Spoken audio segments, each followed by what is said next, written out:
What's up with it? Two-step in the name of like. Okay, not in the name of love. Okay. I mean, love is very powerful. So Right. if you two-stepping in the name of love, that's a good thing. It's all right. It ain't got to be about Robert Kelly, sir. I mean, we kind of, Robert Kelly is a little. There's a part 3. A part 3 of what? R. Kelly. Oh, he got a lot of part 3s. You got. No, that's true. You got to be clear. Part 3 is like the story of how they had part 1 and 2 of the girls and all that stuff going on. There's a part 3 now. Oh, I'm not surprised. I'm not surprised at all. There's probably a lot of parts. I don't know. I just seen a thing. I think on Netflix or something. It was like an ad. No, it was an ad on Lifetime. Well, Lifetime, how they do you. They're gonna keep it going. Lifetime digs. They're gonna find it. And they're gonna hire the worst people to play you in whatever show that they have. So shout out to Lifetime. I mean, maybe one day we'll be on there. No. I don't want to be on Lifetime. I don't want to be on Lifetime because either you died, you got raped, is a documentary. No. I don't want to be on Lifetime. No. I'm sorry. No, we don't want to be on Lifetime. But I mean, y'all can't cut the check, I mean, hey. And you wouldn't want to check in? We'll definitely advertise for you, but I'll advertise any show they got. But I definitely Lifetime had. You know what? I'm gonna say this, and some women out there gonna get mad at me. Some of you ladies, because you are the greatest viewership of Lifetime. How do y'all sit there and watch those movies time after time after time, and it's the same kind of theme, like the chick getting killed by her husband, and then or she getting abused, and then she killing him. It's like it's kind of like people. I think they be finding out ways to, you know what I'm saying, do little stuff. You watch the ID channel to figure out how to kill somebody. See, there you go. Patricia had the guts to say it. I was trying to dance around. The only reason why Lifetime is on in my house is because my daughter watches Dance Moms, and it's on Lifetime. Oh. So that's how I don't even know what Dance Mom is. It's exactly what it is. Dance Moms. Dance Moms dancing. You mean like twerking, shaking their No, they're a dance mom, like a soccer mom, a football mom. Okay. I thought we was see some twerking, like some Cardi B or something. I don't know. Now, why would I have my daughter watching that? Right. Angie? I mean, I don't know. I mean, we talking about family hurt today. We got all kinds of folks doing weird things. Well, okay, I'm glad you're protecting the baby. Okay, shout out to you. Absolutely. We don't do that. I'm gonna tell you what though, the channel I am addicted to, and I'm proud to say I'm addicted to the HG channel. You know what I'm saying? It's not I said HG channel, sir. Yeah, Home and Garden. I like to watch I love that channel. The renovations and things like that. My favorite show is Lover to Listed. So I'm a avid viewer of that and getting ideas of home improvements. So yeah, but when it comes to shows, like a lot of those shows on Lifetime, I have a certain level in which I can go to watch it for a little while, even if it's a decent, but it's just I can't have that in my spirit. I can't keep consuming that, right? Because I got a confession, if you can stand it. I used to watch America's Next Top Model. That would be my Saturday. Benji, you got a model walk. Benji got a model walk. Ain't that got a big practice on my way? I don't know. Well, hold on though, man. That's what a dude was trying to talk to you. He's wow! I felt that was coming. Everything comes full circle. We find out. I felt that was coming. The fire session, we gonna figure it out. Ooh. I almost said something. Well, hold on though. We know somebody on here got a model walk. Doc got a model walk because if you go to her IG, Doc got a model walk. Yes. Okay. Hold on. We ain't gonna let her just skate past that. We didn't see that. She. Okay. I got the model walk. Where you learned her runway because she was well, I started modeling at 16. Yeah, she did tell us that on the episode. Okay, you know, she did tell us she was into the modeling. Time ago. Okay, going on with your bad self. Modeling and walking. Let me see you walk. If Benji walks real quick, can you critique it? So yeah. Okay. Oh wow! Don't do it, bro. Don't do it. For us real quick, Benji. Don't do it. The devil is a lie. I tell you one thing I will do. If you do that, his family gonna be hurt. I will walk in the bedroom and handle my business. That's one thing I will do. What? Why? Wah, wah. I got 2 ladies on the show, man. I can't even come back like I want to. I got to be respectable. See, Patricia, you see how you just be putting me in a bad spot. See, I don't appreciate it. Life is full of choices. You choose to say the stuff you say. Okay. All right, y'all. You know, before we jump into the topic, we got to go get you in the backstage. We got to check on our people. We got Dr. Chi with us today. Dr. O, Dr. Got a lot of names, got a lot of certificates behind. Dr. Walk. And she's also a model, and she's also everything. You know what I'm saying? She's a Swiss Army knife of things. Doc, how you doing today? And thank you for joining us. Thank you. Today's been good. The weather is trash out here in LA. It's raining. I was gonna say, where you at? Yeah, in LA is bad. How's it out there? It's trash. It's the same. You got trash too? Yeah, it's raining. It's raining outside. Hey, I was in Florida for a few days and it wasn't raining, so I had to come back to this. So it's a little, Welcome back. Still the same. I've been trying to make me feel happy now after you just done. Forget you. I ain't talking to you for the rest of the show. I'm unforgettable. That part. Tell her. Okay. I'm unforgettable, Benji. Doc's good. Trisha Michelle, how you doing today? I'm great. You know, I'm always great. That's all. That's it. That's everything. Don't let her say much today, Ken. Mute her mic. Nah, I can't do that. Okay. All right. I mean, Benji, I figured it was worth a shot. Right. Benji, how you doing, my brother?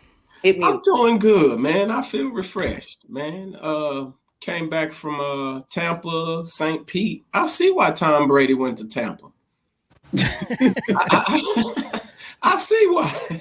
The weather's amazing, huh? It's beautiful out there, man. And LAX, I'm gonna need y'all to get it together.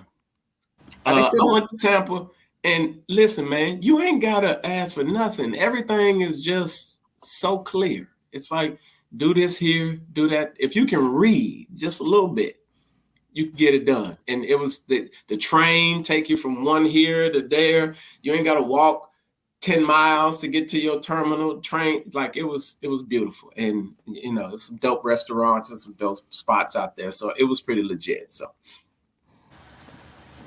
Good, man. Well, I went to Boston, Massachusetts. Yeah. Birthday. It was cold. Well, it was cold, but it was cold here in Dallas too. So it wasn't too much of a difference. Actually, it was, between 40 and 30 there, and it was between the upper 30s and some days in the 50s here. So It wasn't too much of a difference because I can't lie to you. Actually, on the way back, when I stepped off the plane, that air hit you when you step off the plane, and it was colder here than it was in Boston when I came back. So, I mean, weather's just bipolar everywhere right now, man. Yeah, like Cali got all this rain. It definitely is, man. But the trip was dope. Got to see the Basketball Hall of Fame, so I got to check that off the bucket list. Right. So that was very dope. And I got some shots up in the Basketball Hall of Fame. So it was the first time I shot a basketball in about 4 months. So you know what, man? I'm proud of you, man. I'm proud that you picked the ball back up and got some shots in. I'm happy for you. I thought you was gonna get old on us and not pick the ball up ever again. Now, did you feel the urge to kind of hit across at all? You know what I'm saying? Nah, not at all. Because my ankle, my Achilles is still not there, and I know that, and it's evident when I walk. So I didn't have that need, but just to be able to get some shots up was dope. So I appreciated that opportunity. But yeah, we're gonna go ahead and jump right in. The topic today is family hurt, and it's one of those topics that we were talking about in our brainstorming time, and it affects everybody, right? Everybody has something go on in their family that has caused them some type of trauma, or they have a family member that's toxic that you can't seem to shake, and you don't know how to deal with the situation, because all too often in the Black community, we're just taught to deal with it. That's your cousin. You got to love them, so deal with it. So even if they toxic, I got to figure out how to make this relationship work. And in my estimation, in my 43 years of life now, I don't think that's such a wise idea. Yeah, I think if we had some numbers on that, if people were willing to, I don't know, I haven't Googled it or anything. Yeah, that's horrible advice, man. Like there's some stuff I live with that I wish I would have said, but it's like, it's crazy, man. No way you should hold certain things in. But we find ourselves protecting other people's feelings as well a lot of times in situations like that. So it's a slippery slope, but we're here tonight to talk about it. Mm-hmm. That's true. Well, in my research, we're gonna let Doc speak because she's the expert here. But in my research, I found out that a lot of these family hurt issues are rooted in people's childhood, and it just continues to grow with them as they live, and that's part of the problem, right? Like you become immune to it, or over time, or you just get used to it, and you just function in it, and you functioning in dysfunction. And you're so used to it that, as I think one of my mentors used to tell me, you're gonna keep hugging that cactus, or you're gonna let it go. Right. Because when you hugging on to that loved one that's causing you hurt and pain, that's just like hugging a cactus. Right. Right. And at some point in time, you gotta make a decision whether you're gonna continue to do that and hurt yourself. You're gonna have to figure out how to let go. Yeah. Now that's gotta be tough for a mom, though, right, Patricia? That's got to be tough, Doctor. That's got to be tough for a mom if you're a mom, and let's say, just hypothetically, because I like watching horror films. What if your son was Leatherface, Texas Chainsaw Massacre guy? Like, what do you do as a mom in that situation, in something like that, right? It's just ultimately crazy. That's your baby, though. I mean, I ain't got to deal with that. But I mean, I have a family member that definitely attempted murder and arson on a family member. Right. Wow. And so everybody was upset at first until we got to really know the deeper rooted situation. And there was 2 victims in this scenario. So he was also one, and being bipolar schizophrenic, that's how he thought he was that was his only way out. His mind told him, this is out. This is what you got to do. Mm-hmm. So that's what he did. But before really analyzing it, we just living our daily lives. We're not even thinking about anything like that. So we don't know that that's what that person's truly going through or feeling deep down inside. So when it happened, everybody was upset. But I mean, I came to understand him more. I don't hate him. I actually talk to him. He'll call me or whatever, because he is in jail. But he'll call me and we'll still talk and all that good stuff. So, but as far as like a mother with like Leatherface or something, I don't know. That's tough, right? I don't know how you still hold extreme. on. That's right. That's extreme, but even to a degree from a lesser state. I mean, you could think of a lot of heinous things that people have done over time, right? Like, where does the balance come in, Doc? Because you got to prescribe and help some of these people with these types of issues. Is it just put them in jail? Like, how do you handle it even from a clinical standpoint? Well, from a clinical standpoint, it's like she was saying, is the root to everything. Where was the seed planted? Because, like you said, there is 2 victims. When you're looking on the outside, you only see the actions. You don't see what led to it. And so, in our side, we're going to the seed. Where did it even start from? And then, like you said earlier, Ken, it's a lot of it starts from childhood. Some type of abuse happened that led this person. Majority of the time, if someone's out there doing abuse, it's probably some type of trauma like that happened to them, right? When you see a lot of people that sexually abused somebody, more than likely they were sexually abused. It's like the whole saying, hurt people hurt people. Right. Right. And so on our end, we're going to do the entire assessment where we can't look how the public looks at the person as if we're just seeing the results of the abuse or the things that happened that led to the problem.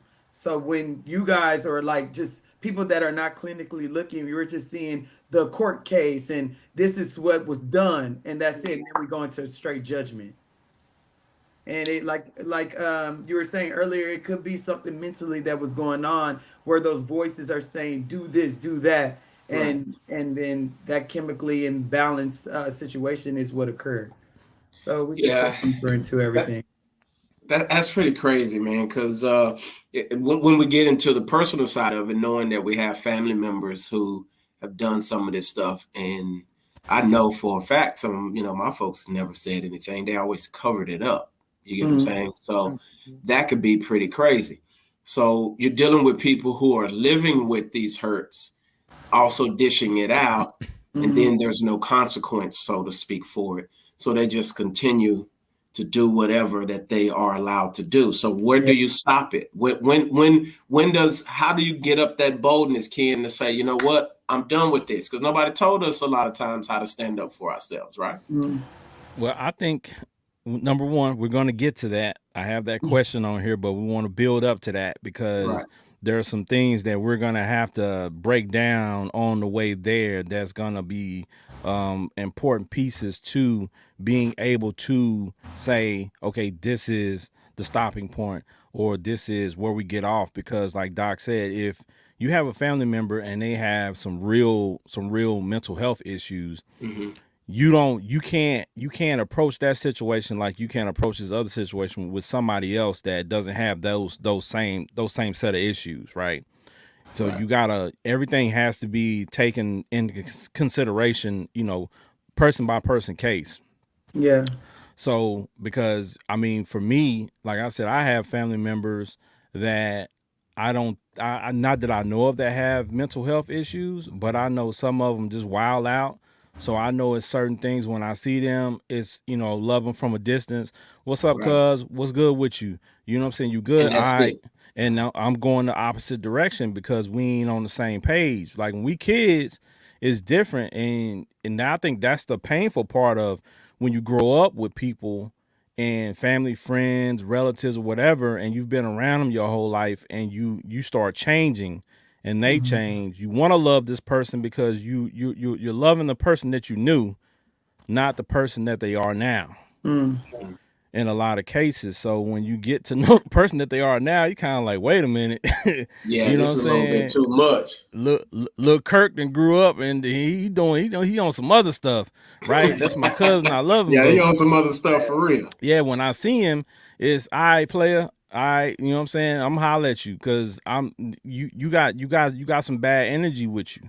Yeah. So I gotta notice that. And that's the first thing for me is to notice, you know what I'm saying, what the issue may be. Because if I'm a person, that I like when I approach people, like I can feel a certain energy.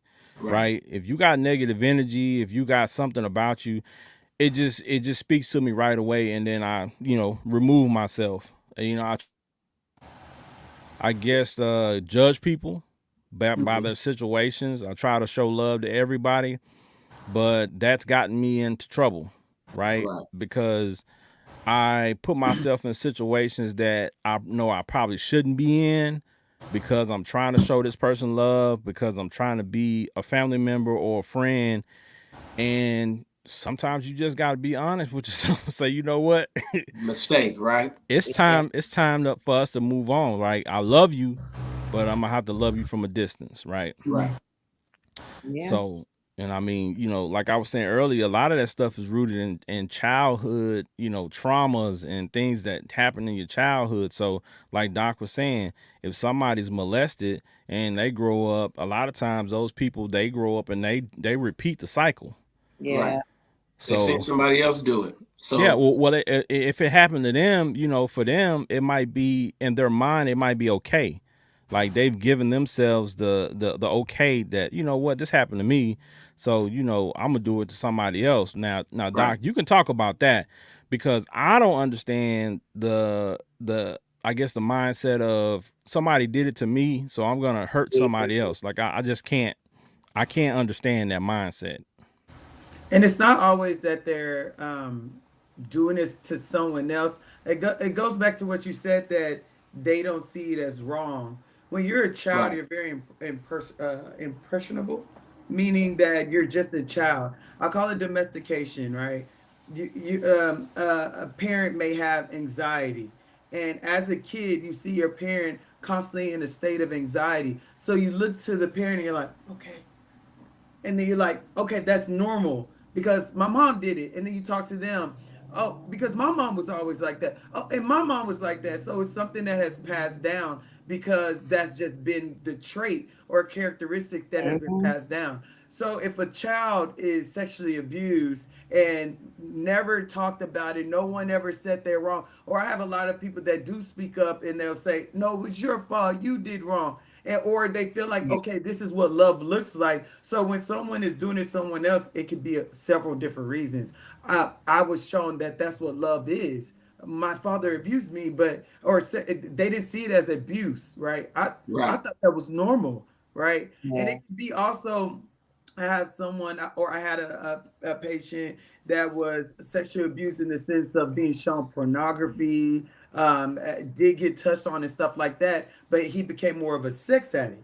It wasn't even in the sense of touching someone else. It was, now I'm hypersexual because I grew up with all that constantly on me. Yeah. I don't even understand why I was being shown that, but that triggers something to now I'm like this. And it may not ever been to touch on someone else. It's just now I cheat on my wife, or I cheat on my girlfriend because I have to have sex. That's just all I've seen or what was done to me. And now I'm just like that. So it can go so many ways. It's not cookie cutter to say I was sexually abused, so I'm going to sexually abuse someone else. It could be hurting yourself. It could be hurting other people in that aspect. But everything comes from us. Not everything. I don't want to say everything because in mental health, nothing is everything. But it's a lot of domestication of what I've been seeing. You see kids watching Coco Lemon.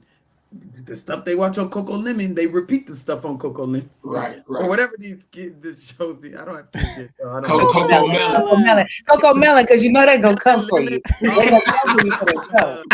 Like, don't you say they show wrong. I don't know what fruit they watch, but I know the kids.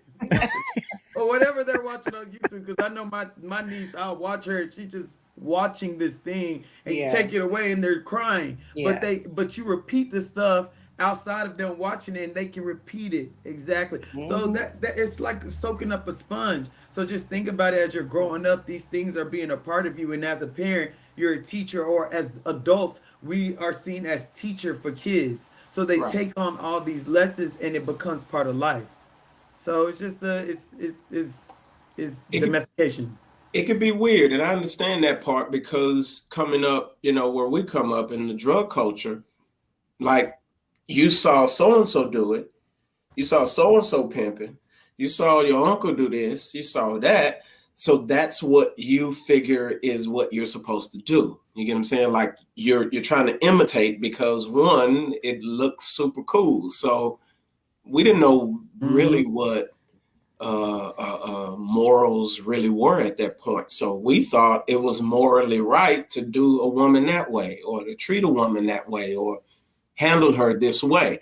And in most of those cases, most of those women who got turned out, so to speak, they were influenced by somebody else. So and then you just pass it along because that's what works.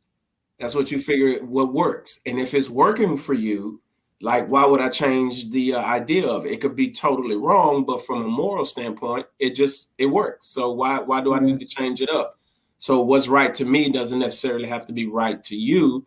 And if you push that narrative long enough, where do your boundaries come in at? You'll go for anything.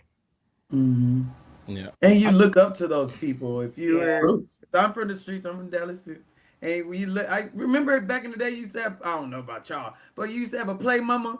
You did. Yeah. I had to play mama. Yeah, I used to have to play mama. Play sister or whoever. Like, yeah. My playmate taught me how to hold a glass wine. Glass wine. A glass for wine, and had wine in it. And I'm a kid. Why are you teaching me that? But I remember that. And so to this day, I hold my wine glass the way she taught me that. Because I looked up to her. I looked up to her as an adult, somebody that I wanted to be like, right? So just the same thing with the drugs. You looked up to these kids on the block or these adults, and they told you, hey, do it like this, do it like that. And you wanted to impress them. You wanted to oh, like you can hang now. I want to be a part of something. And so then you do those things to be a part of this tribe. Because as a kid, the social aspect is the most important thing. They're not thinking about jobs, money. It's social, it's friends. Where is my tribe? Where do I belong? And so they're gonna do whatever they gotta do to fit into that tribe. Right. I can't lie to you. As a kid, like, I ain't gonna shout out none of my cousins by name, but you know, I was one of those kids where I had a bunch of older male cousins, and you know, the first thing they do when they see me, Lil Red, how many girlfriends you got? How many girlfriends you got? You know, so as a kid, I'm thinking in my mind, I'm supposed to have multiple girlfriends, right? I'm lacking. So yeah, I'm supposed to have multiple. So as I get older and I'm dating this girl and I'm talking to this girl, like it's seeming to be a problem with them. But I'm like, where's the problem? This is normal. Like I'm not. This is normal. Yeah, like I'm not married, so I'm supposed to have multiple girlfriends. That's what, you know. That's the thing. But like until you said, you find out that 4 of them is a problem. young and impressionable, right? That stuff is rooted in our childhoods, right? And as we get older, you know, we have some options to say, you know what, I realize the error in my ways.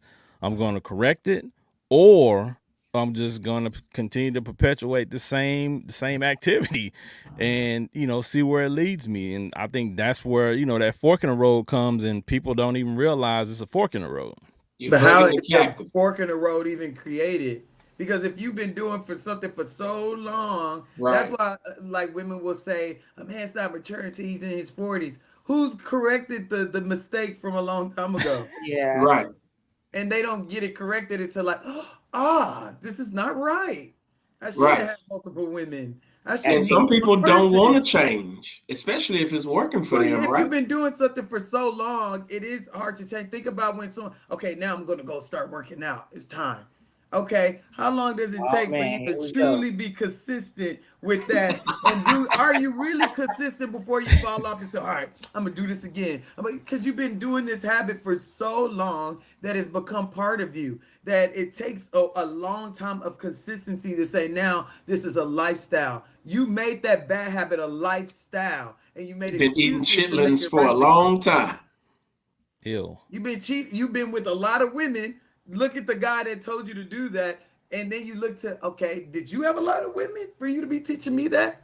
Yeah. And so now you think that it's okay, and no one stopped you to say, hey, Ken, you know that's not right. And then like, oh, this is not right. Like, hold on, what you mean this ain't right? I've been pimping since I was. But see, for me, it didn't become an issue until the young lady said it's an issue. Because if they wouldn't have never said anything, I just would have continued to perpetuate. If the girl went along with it, like, it's cool as long as he the creatures of the world. Yeah, because I mean, you know, that's what I was used to. And then that's what I saw.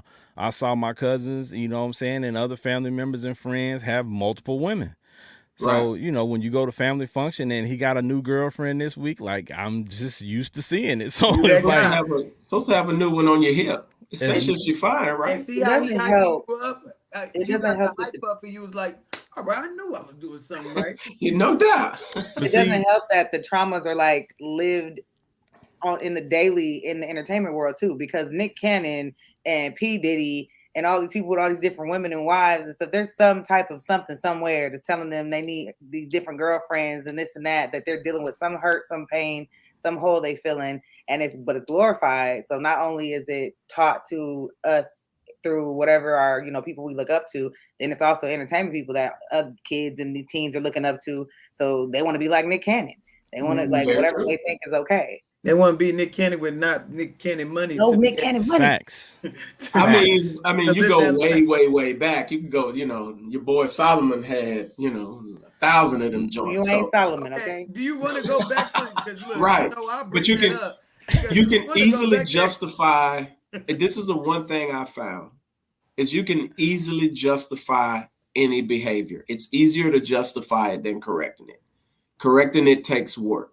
I can easily justify why I want to do a thing, especially if it works. If I've been scamming people for a long time and I'm telling you this going to work, SVB, these banks, all of this, they've been high leveraging themselves for years, right? And so when they finally crumble, we got an issue.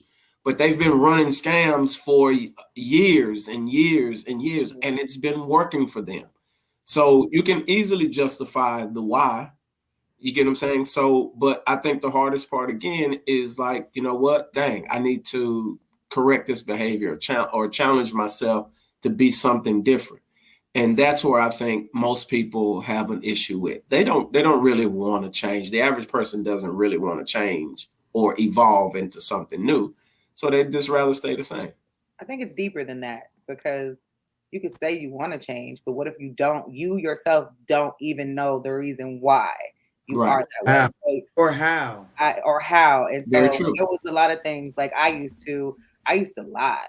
Like you used to be mean from what I understand. So I'm mean still. Yes. And that's okay. But I used to lie like for no reason. Like, and it was, anxiety driven. Or the pressures or fear and all these things. And it's like, well, why am I this way? Or what am I trying to hide? So I had to dig deeper within my past, my childhood, my cards that I was dealt, things that I dealt with that I was trying to just make disappear. So I would lie. And so when did deliverance come, huh? Talk to us. Well, no, I think who brought it to your memory? Was it a person? Was it a loved one? What created the change? So it was the person that I was with, and we were together for like 3 years, and we had our own like little situations that would occur with little lies or whatever. And he was just like, "What's going on? Like, you need to figure out. You need to forgive yourself. You need to go look and dig deep." And I was like, I did, and there was things that I didn't like about myself, that I didn't like about what I had dealt with. And I had to go dig deep within myself. And it was a long, nice little journey to figure out all my own things that I went through that I was trying to, blanket over or cover up. And that was like six years ago. So you got dumped, huh? No, actually. Wow. I'm proud of you. I dumped him. But no, he's a very, very like influential person in my life though, because of that and a lot of things that like he's helped me to like just my aha moments, deliverance, and just digging deeper into who I am as a person. He helped me grow a lot. So when you have somebody like that, maybe we're not meant to be together, but yeah, meant to be in my life to drive me, to motivate me, to help me always think deeper than the surface. So he's been an asset like that in my life. Wow, you do listen to other people. I am proud of you. But like they say, people as long as they're not running around with Benji mouth. Wow. Like they say, people in your life. I'm also unforgettable as well. I just want you to know that. Well, like they say, and bad ways.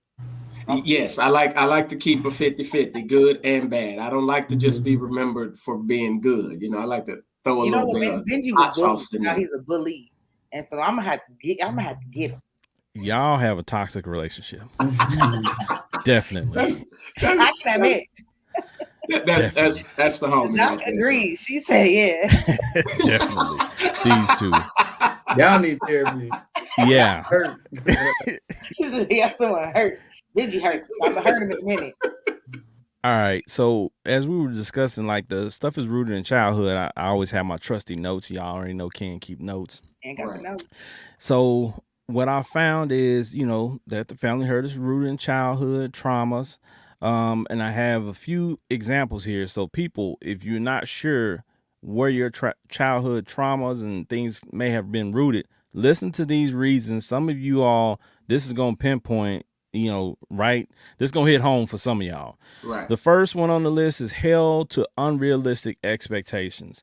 Some of us as kids felt the pressure of, being held to unrealistic expectations because you had older siblings, and your older siblings were like these great kids, or maybe they were not so great, but your parents used them as a measuring stick and held you to those expectations, whether they be good or bad. So, that puts a lot of pressure on kids and causes some trauma there. They got parentification. Parentification. Okay, that's when the parent and child roles are reversed. Oh. So in some I've seen it in in some households, the kids run the house. The kids do everything. The parents do absolutely nothing. Right? I've seen situations where the daughter, young lady I dated when I was younger, she would cook, she would clean, she would take care of her younger siblings. Her mother did absolutely nothing. Yeah. So for her, she grew up too soon. She had too much responsibility, wasn't able to enjoy her childhood, and when she became an adult, it's things that she missed out. And a lot of times, hey, that kind of twists things up a little bit. So your emotional needs were unmet. That's a lot of us. Mm-hmm. That's a lot of us, especially men. Yeah. Because for us, like my dad's military and my grandfather's military, so their mindset is totally different. Like, I can tell you that my dad never gave me a hug or never said I love you or those type of things, because nobody did that for him. So, I understood that as I became a grown man, but as a child, that affected me negatively. Right. So for me, when I had my sons, I knew I had to change that. So I knew I had to make a conscious effort to do those things to make sure that they don't have those same voids. Yeah. The last two on the list, seeing chronic conflict. A lot of people had that in their home, watch their parents, watch their siblings, watch family members constantly go through conflict, and that negatively affected them. And the last one on the list is the verbal, physical, or emotional abuse. I think a lot of people check that one too. Yeah. I think if you're human, you probably had one of these 5. Yeah. Yeah. Or a combination. Or a combination. Or a combination for sure. Yeah, that's why I had on here and or, because you know what I'm saying, because a lot of us probably have endured a lot as a kid and didn't know the ramifications of it or the effects until we became adults. Yeah. But you can't go back and change it. So the only way you can fix it is through, some therapy, some counseling and things like that to kind of help, unpack that stuff. So, Doc, do you have a lot of people that come to you with these childhood deep-rooted issues, and you find out that that's part of the biggest part of their issues? Absolutely. I think majority of people, whether they come in one way, because I'm just a person that likes to find the seed. So regardless of what you're coming in for, I always think that going backwards can close some doors to help you reach your full potential anyways. Whether you come in for grief, come in for depression, come in for anxiety, something has happened in the past that a lot of people need healing from and don't recognize it. And so all the things you've listed, I've experienced every single one of them with majority of my patients. So that was a great list where a lot of family hurt starts from. Yeah, especially the reversal role.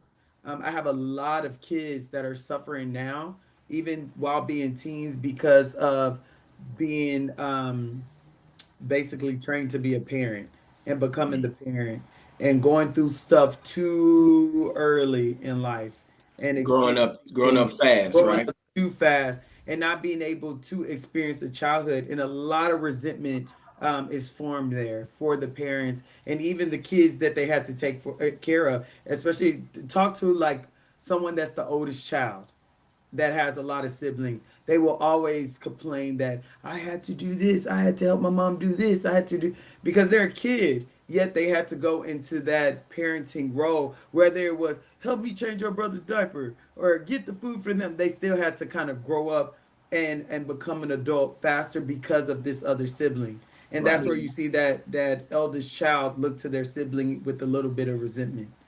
No, I can relate to that because my brother was that for me. When we were coming up, we came up rough, man. Like it was gosh, it was crazy. The whole drug culture, family wilding out. It was, man, it was just, it's crazy. But he mentioned something to me that when I came in the picture, he literally had to kind of grow up faster because there was no babysitter. Mama was out hustling. So he had to watch me. And he was the 8-year-old, 9-year-old, 10-year-old kid watching his little baby brother. You get what I'm saying? So he had to grow up super fast. But he also mentioned that he had to kind of take on a role in terms of the stuff that was being passed down. So if you can imagine a kid who's being told, to watch out for, this or something related to drugs or something related to killing or things of that nature. He's a 10, 11, 12-year-old kid and he can't talk about any of this stuff, but it's being passed down to him. So he knows the details on how mama was murdered, how this happened, how that happened. And he can't say nothing. But yet and still, as a 12-year-old, he has to process all of this and then look out for me. And then I remember him saying he actually, that's why he used to beat me up all the time. Like fight me and throw me in the deep end, throw me in a 12-foot water and all of that type of stuff, right?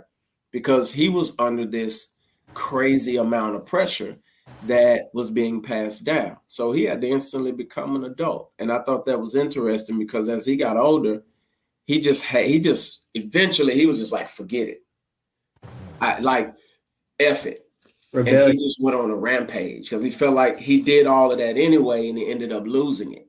So that drove him over the edge. So it's like, whatever. So now you got, your older brother trying to figure it out later in life. Normally you would want to look to him for advice, right? But you have somebody that's much older than you trying to find their way and deal with their demons in 48, 50, close to 50 years old. So it can be rather challenging. So, but seeing him improve without the therapy, I think it's pretty dope though. So, but I mean, it's crazy to see that from a young boy to now to an adult to actually witness it and recognize it. It can be crazy.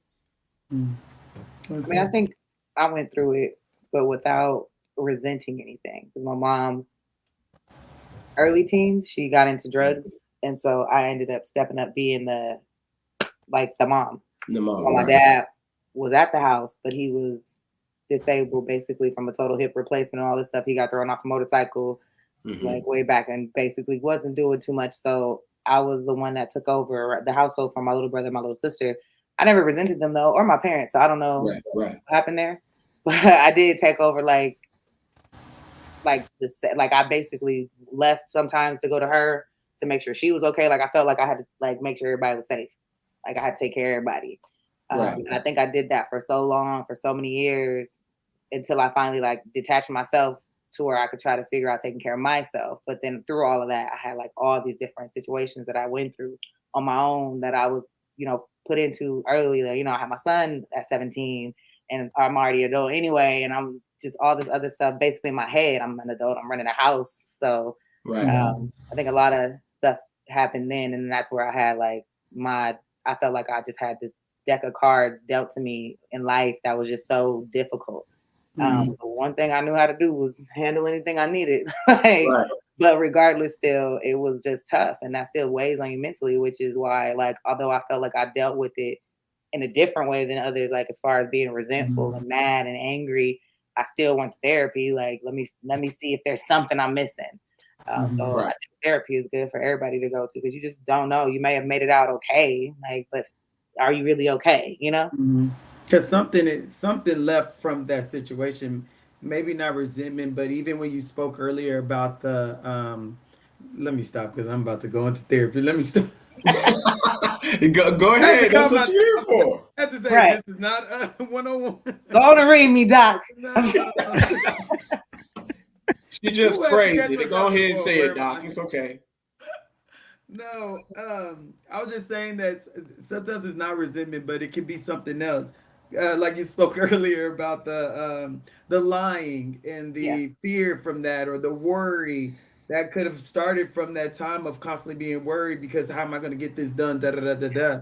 And then even like you were speaking, Midgie, on your brother, there's a state of rebellion that happens after what you're both talking about is like rejection of just being a child and not being a child that goes into a level of rejection. And it's not the typical of what we think of rejection. Oh, you said no to me. Yeah. It's still the rejection of just being in the place where you're supposed to be. And that either leads to where I have kids that try to be perfectionists, or they go into that state of rebellion where your brother's like, forget it. It didn't work anyway. Let me just do me and went into that, or whatever the case may be. And then you're still left with some type of hurt that have come from that area, and you're trying to fill a hole, a bullet wound, with something to feel like, okay, that is filled up with, whether it was love from your parents or love in a childhood or whatever you didn't receive, and you're filling that hole up, and that may lead into something else because you're trying to fill that up with something else. Yeah. Agreed. And you say that usually it's always it stems from rejection, right? Some type of not always, not always, but sometimes mental health. But it could be a level of rejection when there's rebellion as a result. Right. Yeah. With perfectionism, think of someone that has OCD, someone that has body dysmorphia, someone that has eating disorders. Anything usually around that, it comes from anxiety. Right. And anxiety can come from worry and all that can be from perfectionism. Perfectionism now comes from rejection. And then you have the other side of rebellion that usually comes from rejection. So when someone has been rejected, it's like, okay, whatever, I've done it, I've tried anyway. I'd rather self-sabotage because you're going to tell me no, you're going to do whatever anyway, so I might as well do it to myself. I'd rather hurt myself because I know you're hurt somebody else. Yeah. Right. Or you're going to hurt me, so I'd rather do it first. Oh, wow. Right. You feel like that's people deep. that use drugs, so say they went through something traumatic, and then they self-medicated to deal with it, and then that isn't even the case anymore. The situation isn't even the same. Or say like my mom, she was doing drugs, okay? So then say she's no longer that anymore. But then my little brother, he goes to drugs because that's the example, not right in front of him, but he knew. And so then he eventually goes into doing drugs and stuff. And, my parents split and all this other stuff. So he claims that's his reason as to, I won't say claim, because I feel like that was what put him where he was. And so, but that's no longer the situation. Actually, my parents are back together and good and fine. But now he's become that he still latches on to that's my reason. Like I'm still this because of that. But what do you like? I don't know. How does a person step out of that when that's not the situation no more? There's something that's residual that came from that. It's either that or it's become a lifestyle. And sometimes when you're addicted to a drug, you have to have an excuse that's attached to it to make it okay. So it's either it could be that as well, or it may just be that there was some type of hurt that he received in that time that he's never vocalized or never healed from. Or it could be the opposite of, this is just my lifestyle now, I don't know how to get out of that. So it's just something that he has to now dig to see what is the true reason behind the drug abuse. Because remember the story I told you about addiction of the sexual addict, right? He was being sexually abused or seeing pornography. That's not the life anymore. But yet you're still caught up in that. Why? It's become a part of you. It's become an addiction. When someone's addicted to someone, there's literally the receptor neurotransmitter dopamine. I feel rewarded when I do this. Right. When I have this type of trauma, for me not to feel this, to even think about it, I turn to X, Y, and Z, and I feel rewarded. I feel good now. So someone that's on drugs, whether it be sexual, whatever it is, that dopamine is being filled. It feels good. So then whatever. And some of those urges are just temporary dopamine effects, right? So that's why they're constantly coming back for that rush. Absolutely. Do you feel like drugs create mental disorders? Absolutely. Majority of them. Majority of them are drugs. If you've been on cocaine, LSD, PCP, the chemicals have now changed. So I have a lot of patients that have been on drugs that are now schizophrenic, paranoia, And then they try, like, they're no longer doing drugs anymore, but the effects of those drugs have changed chemicals. Mm-hmm. So I know 3 people that are schizophrenic. To the brain, correct? Absolutely. The brain, the personality, the characteristics, they're no longer who they were prior to. Depending on what drug, how long you were on these drugs, the administration, the dosage, all these different things. I know someone that was getting Adderall off the street and didn't know that it was laced, and now they have schizophrenia. Right. So it's so many different things, and even regular going into the dispensary and getting marijuana and don't know. Yes, it was named this. You know, every drug is monkey, whatever, rainbow. Yeah, they're just names. You don't know how that was grown. You don't know who grew it, where it's from, and then you smoke it. And I had a guy that it was laced, or we believe it was laced, and now he has schizophrenia. Wow. So it's so many different drugs. If you don't know, if it's not prescription, then yeah, absolutely it can change you. Because I have, of course, family member. When my mom passed, a few of my uncles went pretty crazy. Like, and when I mean crazy, like they lost it. Like it was a hard thing for them. Of course, I'm young. I'm 8 at the time, so I don't understand it. But one of them went into just a complete breakdown. Got on the drugs. Took him a long time to get off of it. And so I don't know how long it's been since he's been off drugs, but you can still see the residual effect of all the drugs that he took.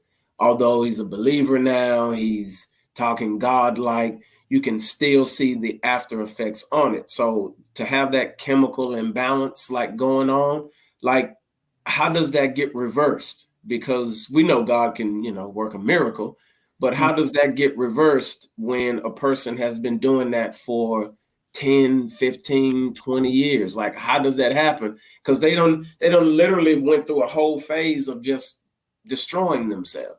That's a great question, because a lot of people don't understand this, being a Christian or whatnot, because you have the mental health and then you have the church. Just pray about it. God's going to heal you, right? And then you have mental health. No, you need medication. Now let's put the two together. You have the body, the soul, and the spirit. God is going to heal the spirit of the person. That meaning when Adam fell, right? The order of things were supposed to be the spirit, the soul, and the body. But when Adam fell, now it's the body, the soul, and the spirit. When someone goes through something, right? Your spirit, what the Bible says, your spirit is willing, right? Your spirit is strong. But the thing is, whatever you went through, you have broken your soul. So for someone that is in mental health, that is also a Christian, I'm healing your soul. You have now come to Christ and your spirit. That's why he said he's God-like. He knows the word. He's doing all this. But his soul is still broken from the things that have happened. So it's the healing of the soul that needs to happen. So I don't know exactly what he's done so far, that yes, he has come to Christ and now his spirit is willing. Now his spirit is strong. It can move. But the soul is still broken from everything he's been through.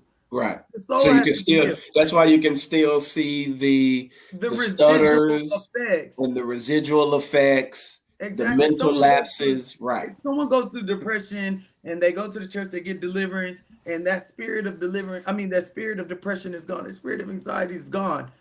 The things that happened while you were depressed is still a residual effect. The soul is still broken. The trauma is still there. You still need to go see someone, and you may need to get on medication to fix the soul. Because think about it like this: your spirit wants to run and do all these things for Christ, but if your soul is broken, which has to surrender to the spirit, how the heck are you going to do those things? Right. It's going to be a challenge. How are you going to read your word? How are you going to go out there and do these different things if you're still in the state of depression? Although spiritually you're ready, spiritually you're strong, but if you can't surrender to the spirit, how are you going to do that?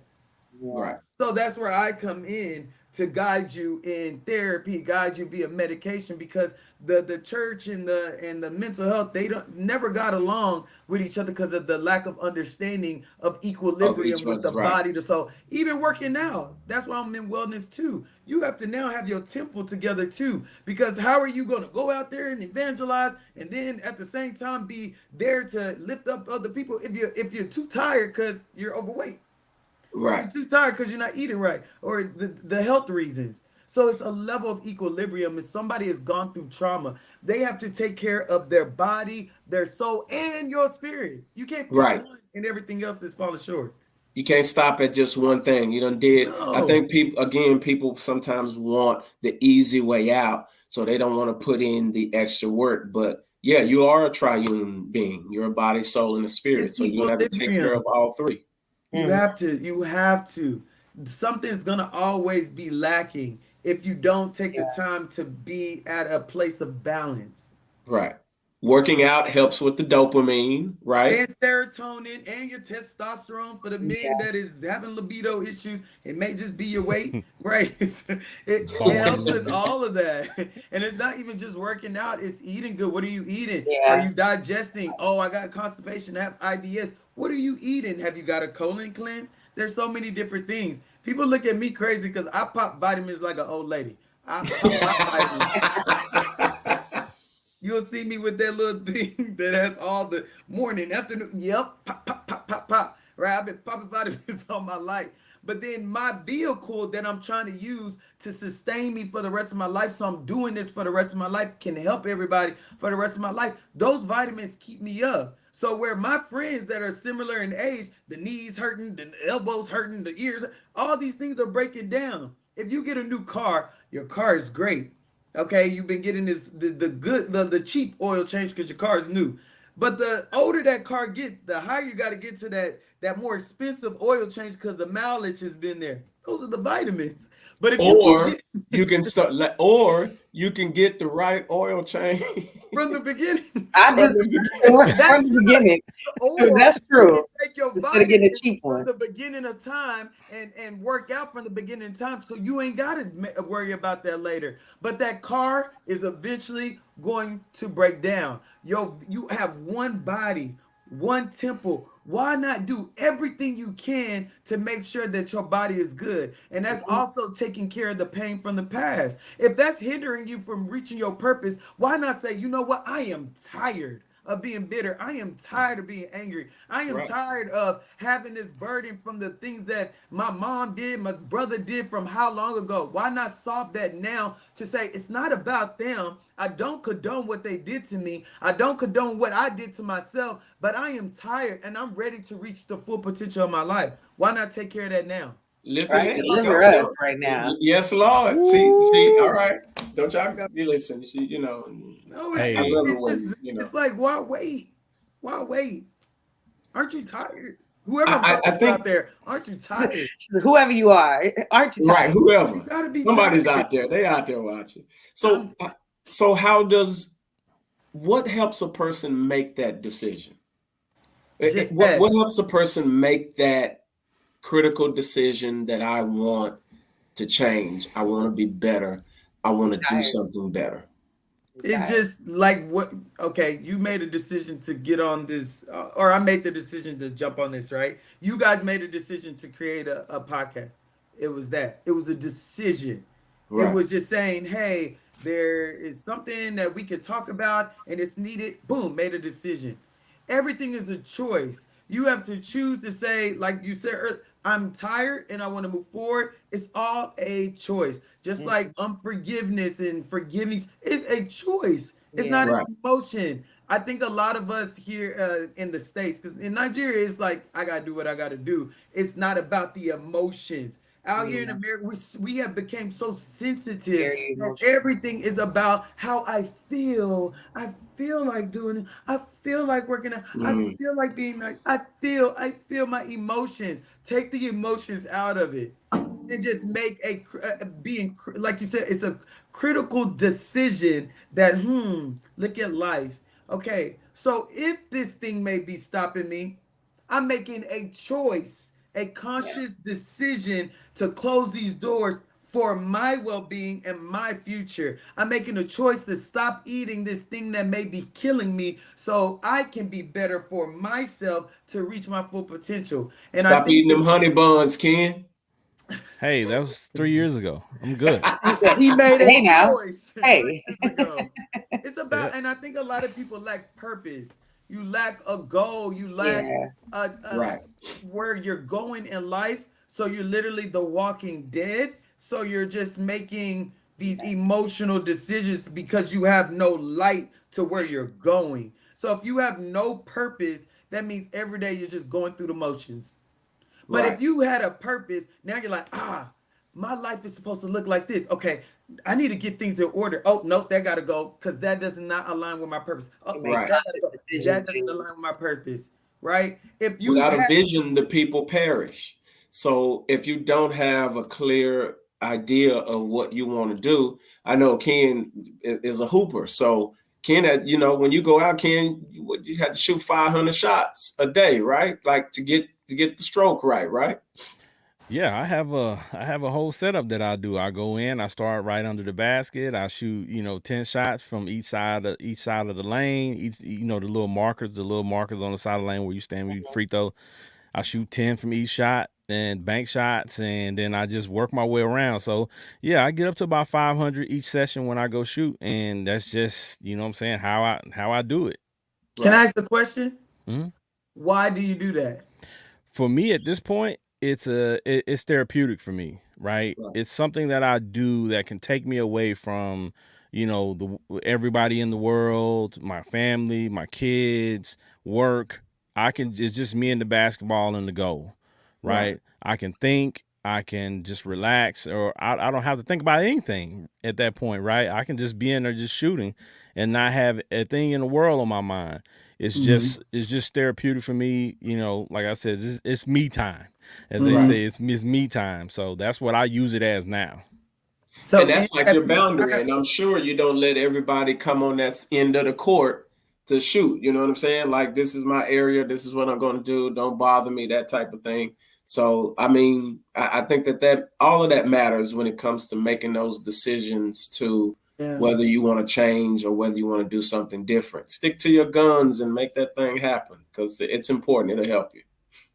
Yeah.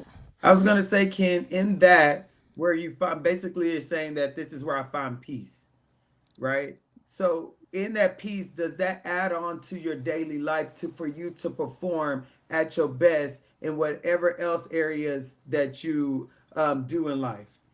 I can tell when I go do that, when I actually go to the gym and shoot around, mentally after that, my mental clarity is a whole lot better once I've done that. So, and it didn't even start in my adulthood. Actually, I'm not going to even lie to you. Now that I think about it, that started as a coping mechanism for me as a kid. Wow. Right? When things would be going on at home or things that, I wasn't happy with certain situations in life, I would go out back into my goal in the backyard and I would shoot around as a kid. And so I just continued to do that as life would go. So from 10 to 43, I'm still doing the same exact thing that I was doing back then, and for a different reason now. It's not really a coping now. I use it as just having a me time, just being able to go and enjoy something that I love doing. Right. I'm guilty of that, but not shooting around. But I'll pull up and first of all, Benji, we're not gonna get started. No, I'll pull up. I'll sit in the car for like 30, 45 minutes. Like, I'll just sit in the car. I might be thinking or whatever, but it helps me just, I'm about to come in the house and I don't know.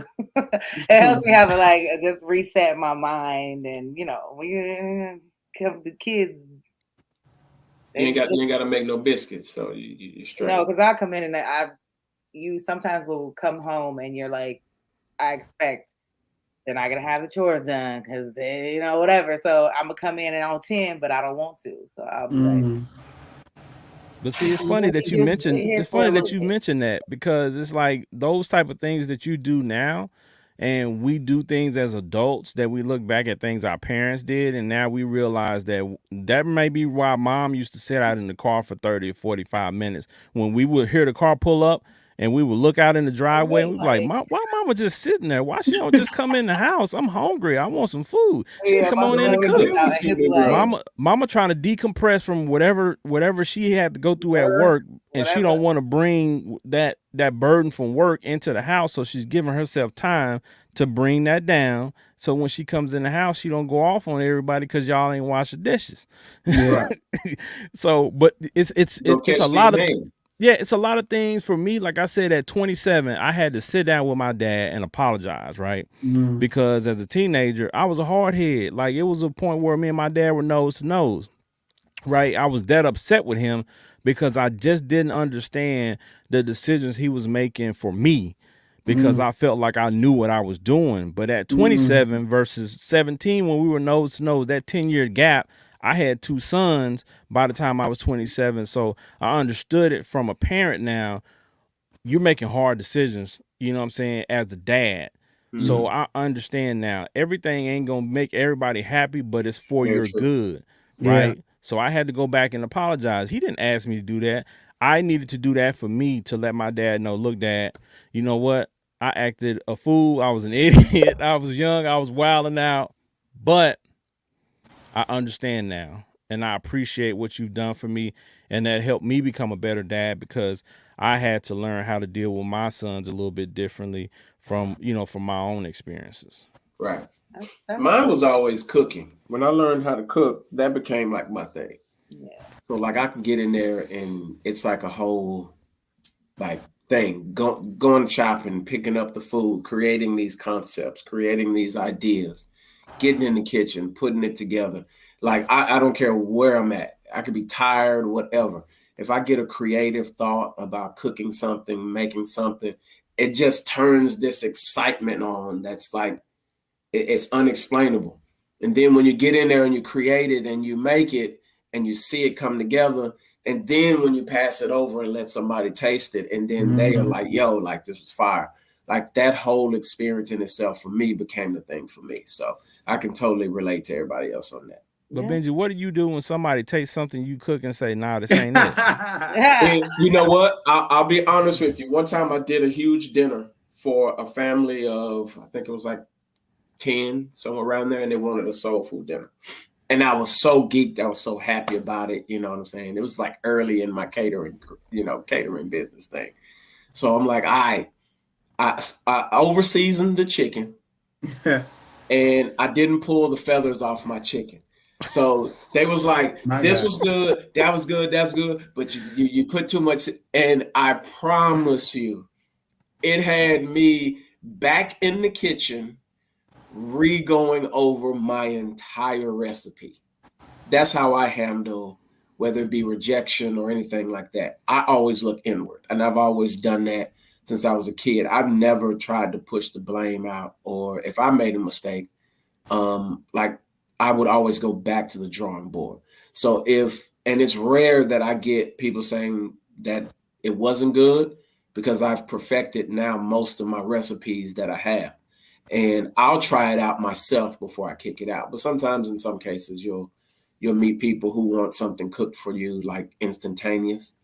And so you just kind of go off of what you're feeling at the moment and then touch it a little bit. Like if you're cooking a whole steak and they don't like their steak a certain way, or you don't know, you just you get two. You make sure you cook another one so you know how to do it. There's always a way around it so that you're always prepared. So you can kind of work your way around. No, I do this. Right. Right. You get what I'm saying? Like that's just, I don't know if it's a perfectionist type of thing, but so for example, this was funny. I had this idea to make blueberry muffin cakes, right? These breakfast cakes with like the turkey bacon, the egg, everything inside the muffin, right? So I'm in there making them joints, and I forgot to put the oil in them joints. I forgot to put the oil. So I'm all excited, I'm all happy, and I'm the first person to taste that joint. And the first thing I said was like, this is nasty. Nah, this ain't it. At least you I didn't even like it, but I passed it over for everybody else to taste it, and they could tell that it wasn't moist because I like everything to be moist, but you have to put the right amount of oil in that joint.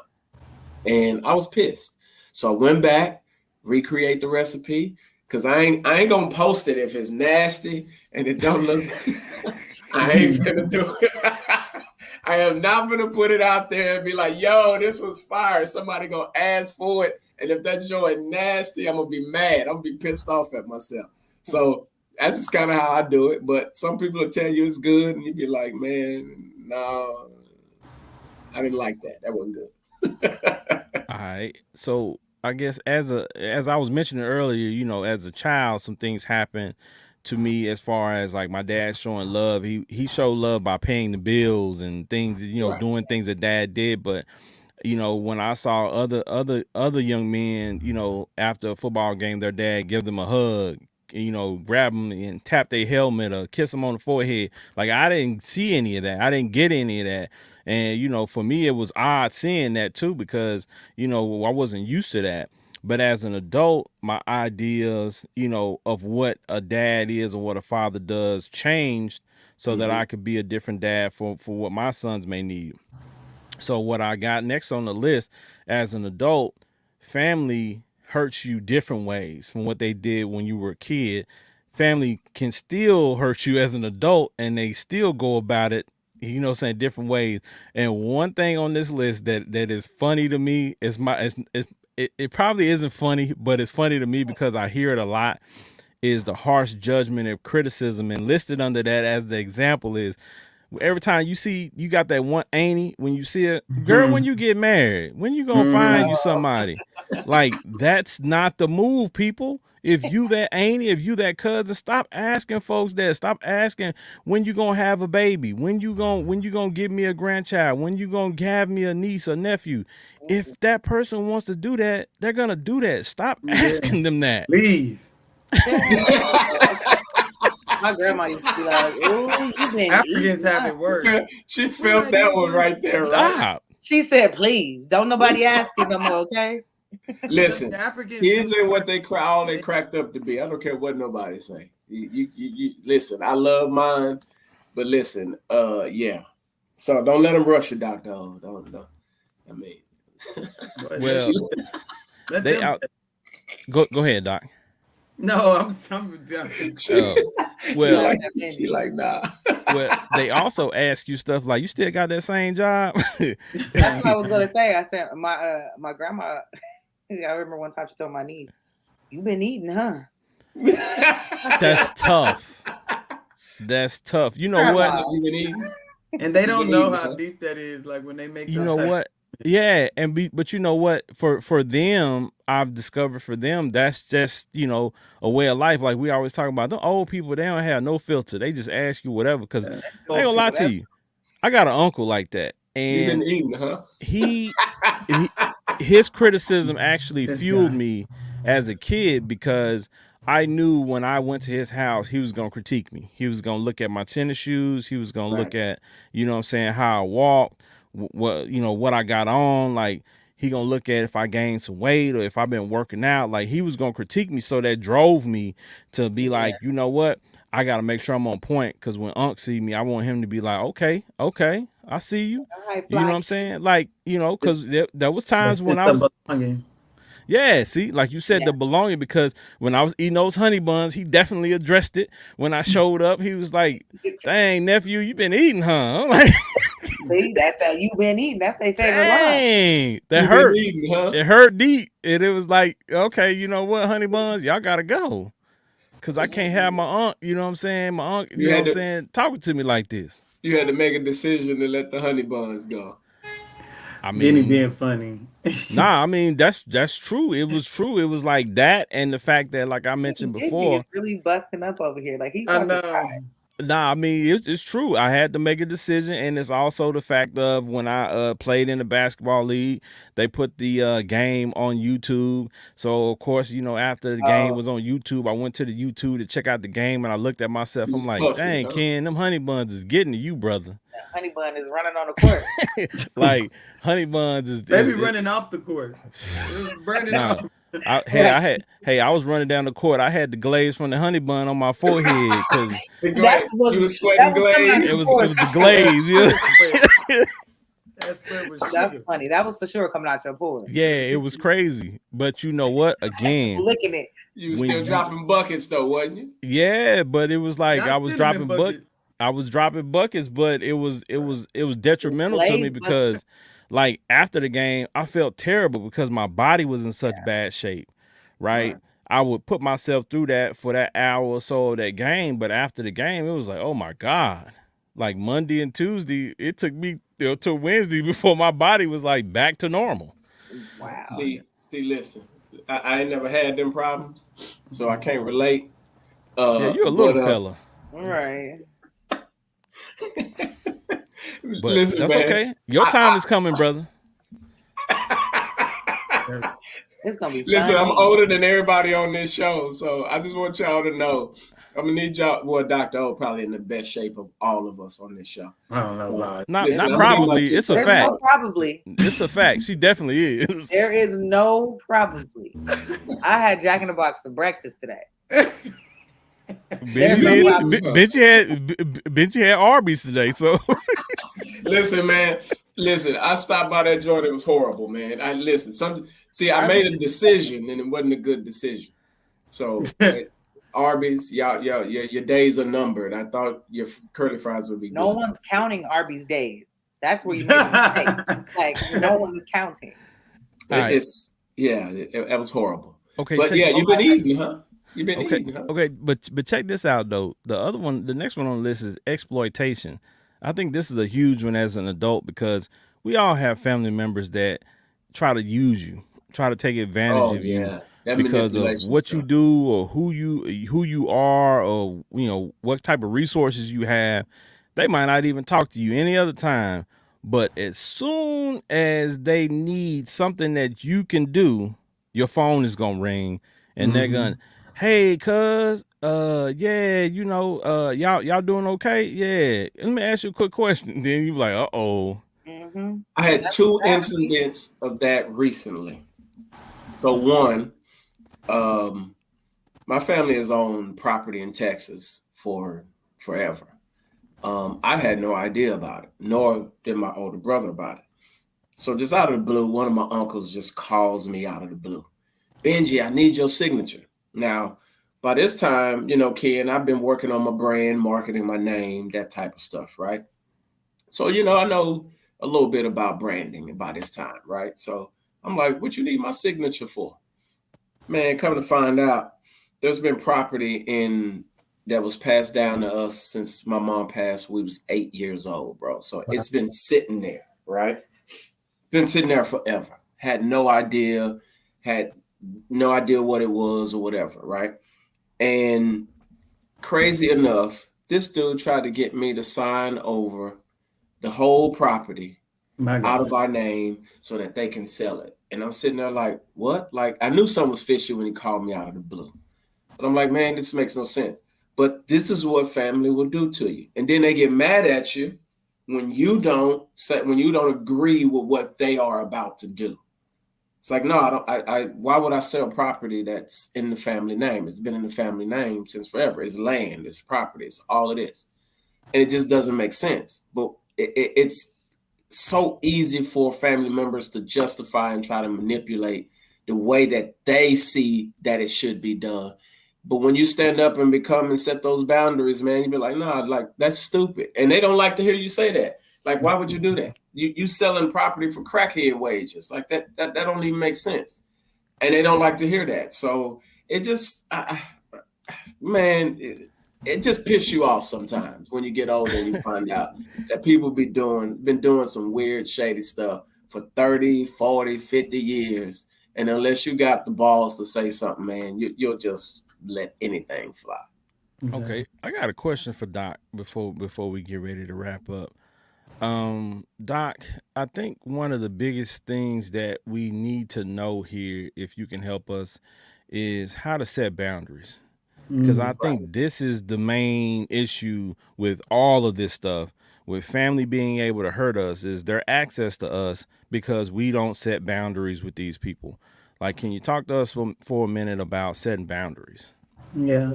I think when you're setting boundaries, it's a level of selfishness that has to come, because Right. when boundaries are overstepped, it's because of either guilt or fear, or this person did this for me, so I got to do this for them. But you have to now think inward in the sense of your own well-being and how it affects you and everything else and everyone else around you. So when it comes to family members, especially like mom, dad, you have to put your foot down to the sense of, is this healthy for me? Right? It goes back to that level of equilibrium. If you're trying to reach your potential and your purpose, and something is blocking it from you doing that, that's something that has to be cut off. Right.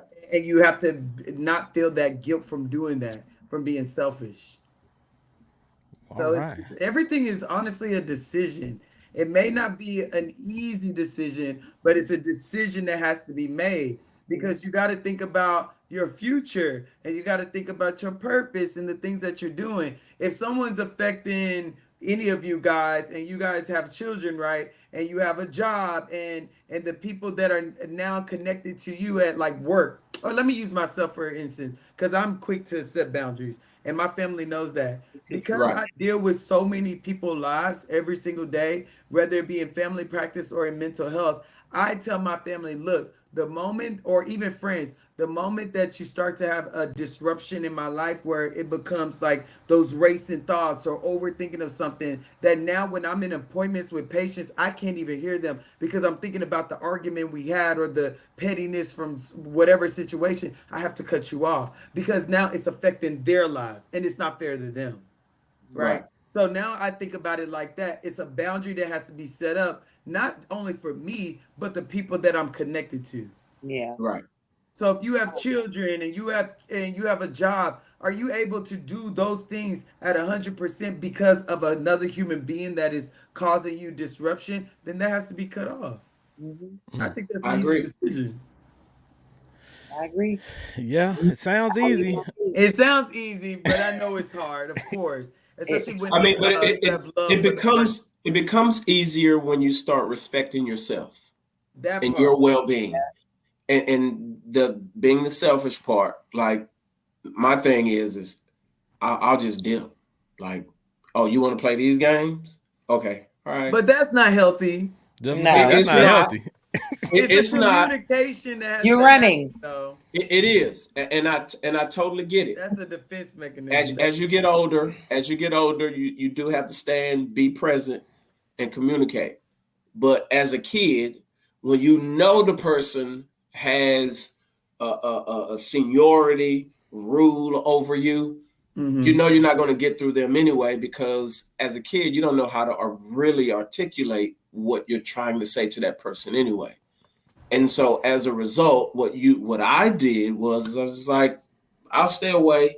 Y'all can have it. You get what I'm saying? So that was always my thing. But like I said, as you get older, you do realize stand there and be present.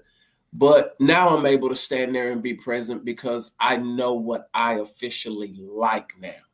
And I know what I officially don't. You must have been told that you don't have a voice when you was younger. Like no, it's just when you're around a lot of demonstrative women who this is what they do.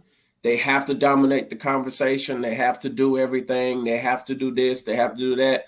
Like they were your aunts. Like, so you ain't finna win that argument. No way. So what do? You get what I'm saying? Like they paying the bills, they doing everything, they handling all the pressure. What you gonna do as a 13, 14, 15-year-old kid? What you gonna say? I was speaking up. But as you started to get older and you started to date women that may not have been exactly like them, but an argument triggered that, did you honestly just say, all right, bye? You run. Hell yeah. So that's domestication. That was domestication. And you said that now you don't do that because you know what you like. So now when you make that comment, you have to think about, as a child, was that where your focus, like it wasn't that you're saying, I know what I like with my aunt or whoever was in your life, but it's saying that I didn't like confrontation. And like she said, it was, no one had to tell you that, but you felt like you did not have a voice. So what you did was shut down. Yeah. And so even with women that may have wanted to just communicate, the moment that their tone got a little louder or you couldn't get a word in, you got triggered to "that's my aunt," shut down. Oh, no doubt. And it was like, you know what? Yeah, we ain't finna have this conversation. Yeah. Like I ain't going there with you, because honestly, those conversations from my experiences led to nowhere. And I feel like if ever I'm at a point with an individual where we have to raise our voices, no bueno. Like I don't want to live that life. I don't need to live that life. We don't need to argue. Two adults, we can actually have a decent conversation. And that's where I draw the line. So if we can sit down and have a decent conversation, we good. But if we can't, and because you can't bring your level down, and then you feel it's demeaning because I ain't trying to argue with you like that, it's like I ain't finna engage in that. And that's just how. Benny, you talking about a specific situation? He sure is. You just for sure. Like I sure is. Yeah. Well, I don't date no more. Let's just be clear. But yes, I can bring out the whole file, the whole book. There's been a couple of times we've said therapy is okay, and I just want to say that one more time. Okay. We gotta let the doc go. Okay, yeah. Doc's gotta go. She's got another move she's gotta make. Doc, we appreciate you joining us as usual. Before you get out of here, can you give the people your information and where they can find you on social media? Absolutely. I am on all the platforms. It's the same. It's at Dr. Chichi RX. So that's DrChiChirx. I also have my own practice called The Perfect Prescription Medical Services, where we do mental health and wellness and holistic approaches. And that's at www.theperfectrx.com. And I also have my own ministry, and that's 40 Days and 40 Nights, which is also on Instagram as well. Call me, beat me. You know how to reach me. All right. Well, we appreciate you joining us, Doc. We'll go ahead and let you go. Doc's busy as usual. Thank you guys. But thank you. Benny, here's a hug. Give it to him. Take it. You're not gonna take it. You better take the hug. You're supposed to hug. Hug her. You better take that. My baby gives me hugs. She hooks me up. Thank you, Doc. Thank you, guys. Bye, y'all. Bye-bye. Have a good one. Always glad to have you on.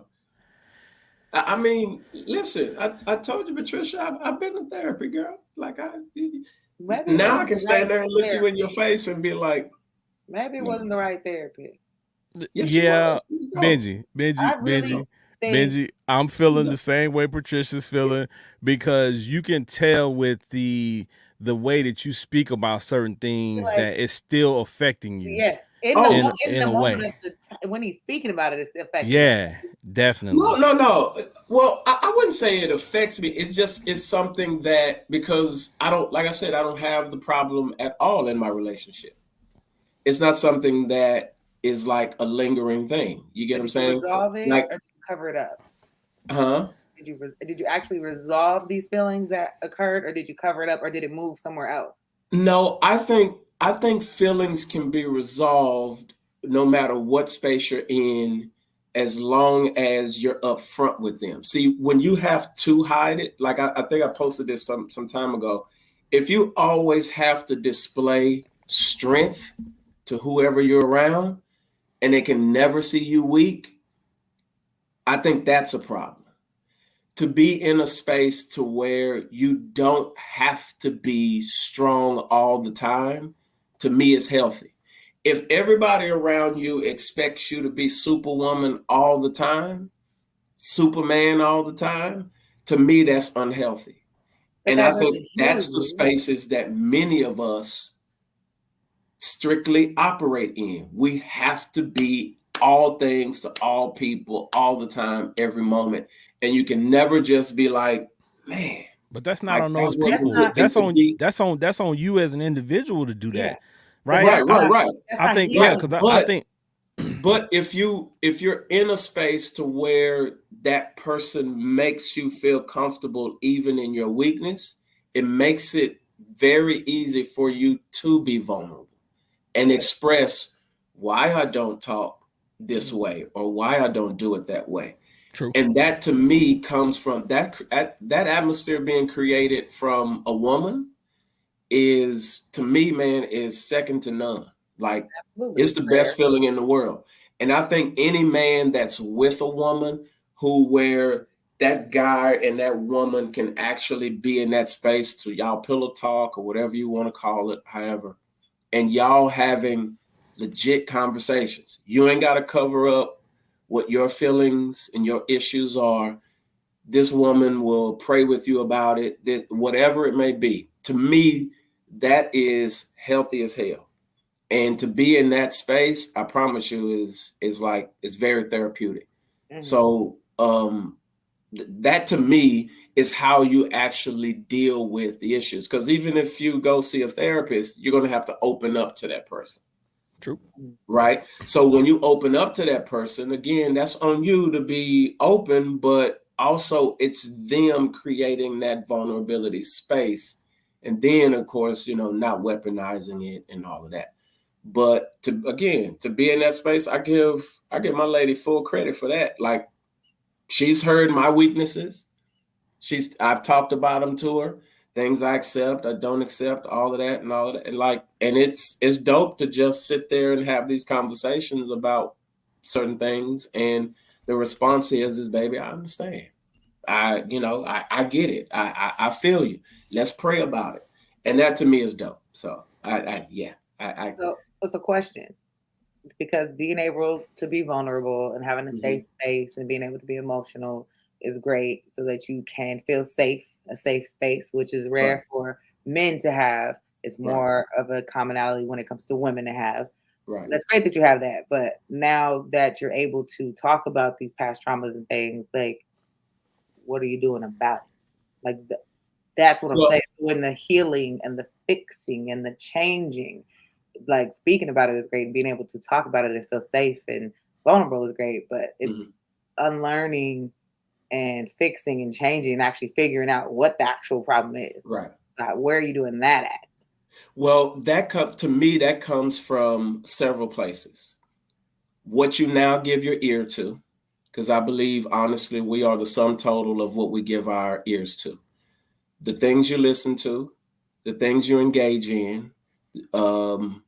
I think that all of that plays a part in becoming new, becoming different mindset, different perspective. It's not going to happen overnight, but you have to make the conscious effort that I no longer want to do that.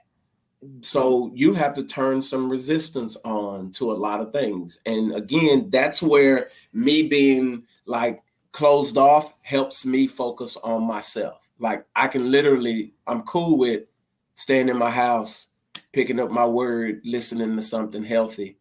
Shoot, I did it from 19 till I was about 35, 36 years old. Like, it's not something that's new to me. It's something I can, get back into and do with ease. When it comes to working on me, I have no problem with that. Again, like, when I need to do it for me and me personally, I'm a savage about it because I love me some me. And clearly, if I'm bleeding on the people that are around me, that's an issue for me. And I don't like to do that. So for me, I like everyone around me to be happy, to flourish, and to grow.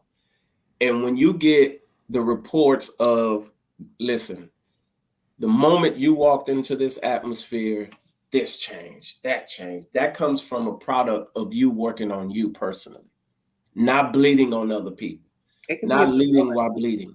Like, I don't want to be in that space to where you're leading women, men, and you're bleeding also. No, I want to be able to be in a space to where vulnerability is allowed, but also accountability. I'm conscious about, okay, my bad. That shouldn't have happened that way. And you don't have to tell me. I would do it myself because, again, I like atmosphere. I like peace because I come from hell. I come from chaos, so I don't want it. You ain't got to tell me 5, 6, 7 times to let go of a thing. That's not good for you, bro. And it's self-evaluation. Okay, you know what?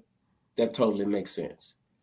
And there you go. It's dropped. It's gone. I don't have no issues about it. So okay. So we appreciate that breakdown for us, Brother Benji.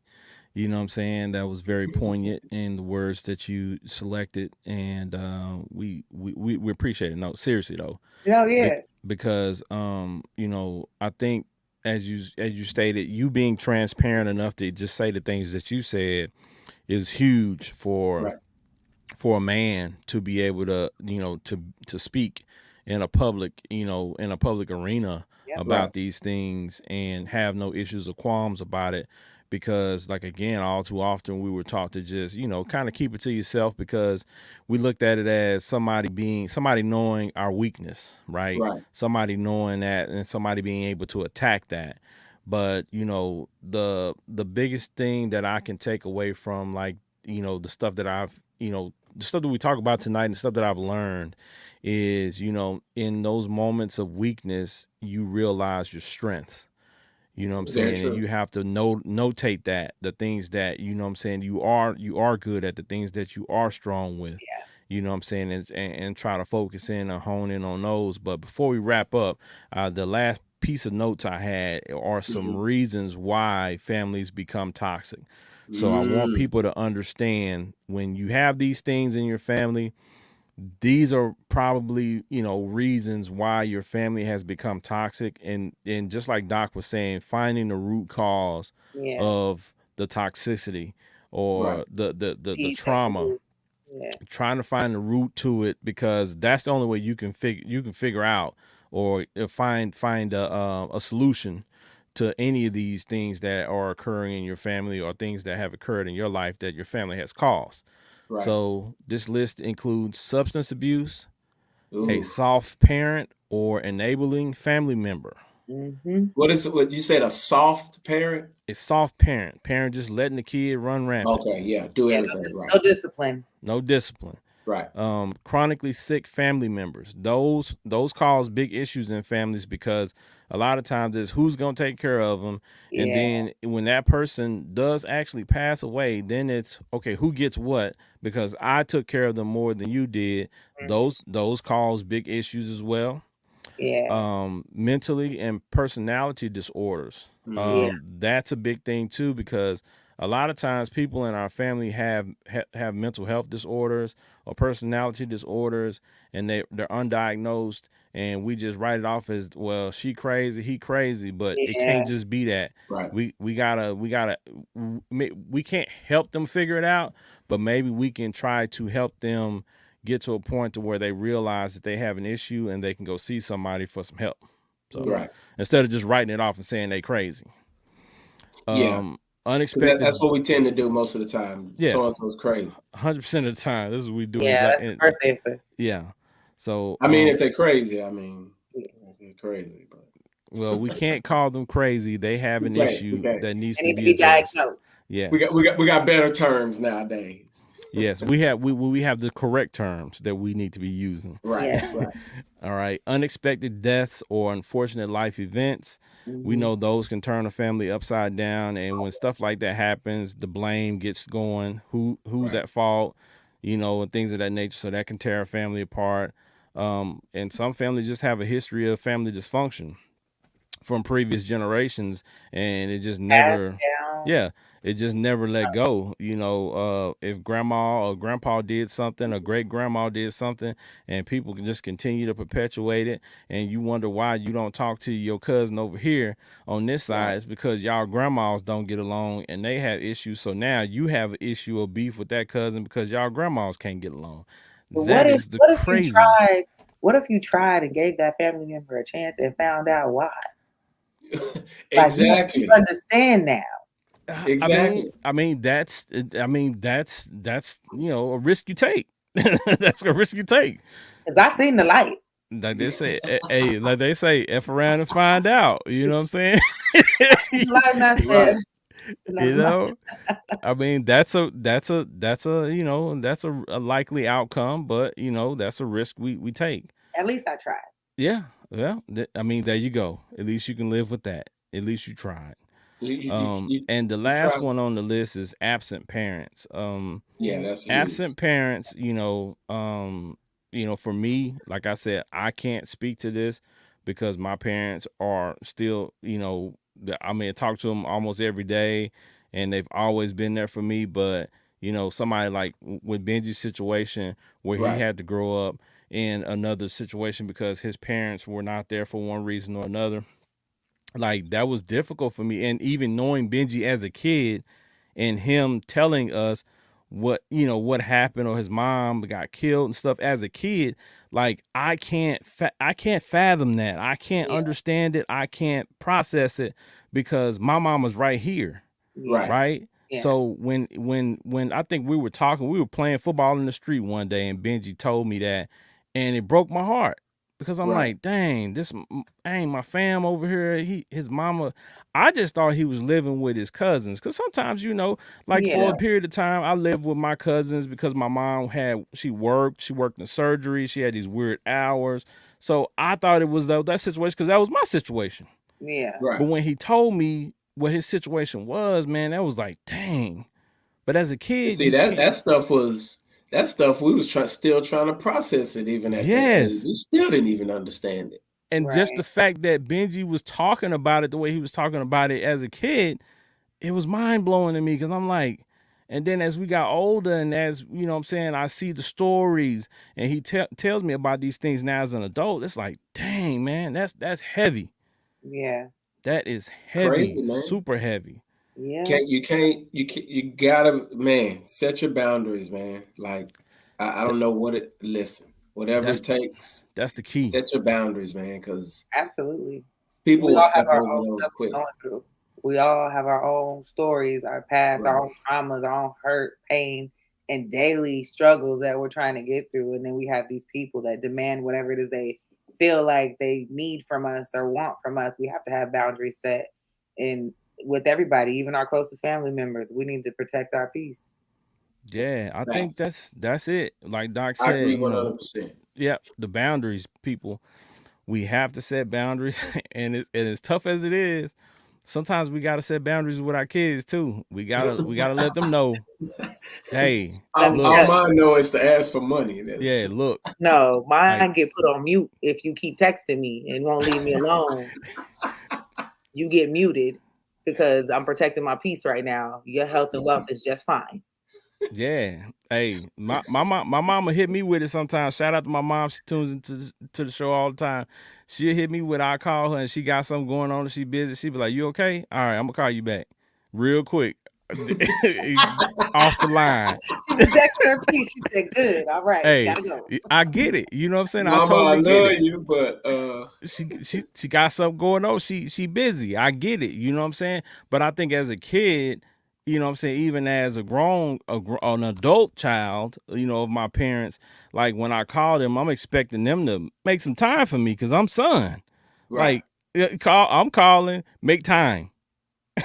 Nah, you know what I'm saying? But it ain't like that. And your children have to understand that. Like, you got a life too. You leave me alone. Yeah. Yeah, but your children have to understand you got a life too. And I tell my kids all the time, Dad, you don't know Ken. Dad and Ken is different. As you get older, you'll know Ken more and more because I can let you know more and more about who Ken is. But right now, you just know Dad, and they're two different people. Yeah. I have a past. I did come from things. Like, things did happen. You don't know everything about me. Right. So, and that's a crazy thing though, but it's so real. Like, your kids they only see they only know a portion of you. That's crazy. That's a fact. There's a certain way you got to raise them, and you have to trickle in things and only give them what they need in these moments of time and where they are relevant. And then as they get older, then you do let down some of these walls on these other stories that they don't know or may not have known exactly what it was, and it might help them later for whatever it is that they need. So you can't just give it to them. They can't even process it. I don't want my kids knowing them ghosts. And, you know, I don't want them to turn into Tariq oh Lord, St. Patrick. yeah, we're gonna need no little Tariq out here. You gotta let them. You gotta let them grow up, and then tell them this is what Dad was doing back then. Like now that it's over with. What age, kid? What age? Because some stories you just don't tell them. Well, I had to have that hard conversation with her. Yeah, some stuff you just don't tell them. There's some mamas that don't need to tell their kids she slid down the pole for forever. She just needs to tell them she hustled. Well, I'm gonna tell you like this, and we're gonna wrap up.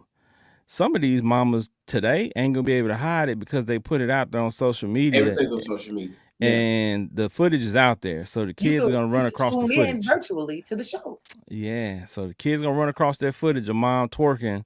You know, it's some people right now that you know, they've been putting out the footage of Freaknik and Kappa Beach Party from back in the day, those VHS tapes, and that people are finding their parents and some of their grandparents on these on this footage. Not the grandma busting it wide. Hey. My aunties was at the Freaknik. Let me let you know that you got to remember those Luke dancers, those ladies who were Luke. No, yeah, Uncle Luke. They're grandmothers now. That was the grandma. They're grandmas now. So they're 50s. You know what I'm saying? Some a little, you know, mid to early 50s. So those are grandmothers. So imagine the pain of you searching the web for twerking, and you run across footage of your mama or your grandma. That's wild. On a handstand. Whew. With a cheeks out. Double cheeked up on a Sunday afternoon. In that left right. All right, y'all. We're gonna get ready to get up out of here. Moms had buns though back in the day though. Moms had buns. That's kind of weird, bro. People it is. It is, but it's sad. Yeah. I'm just gonna leave it alone. Boundaries, people. Remember, boundaries. If you take nothing else from the show today, remember to have boundaries with all your family, relatives, and friends.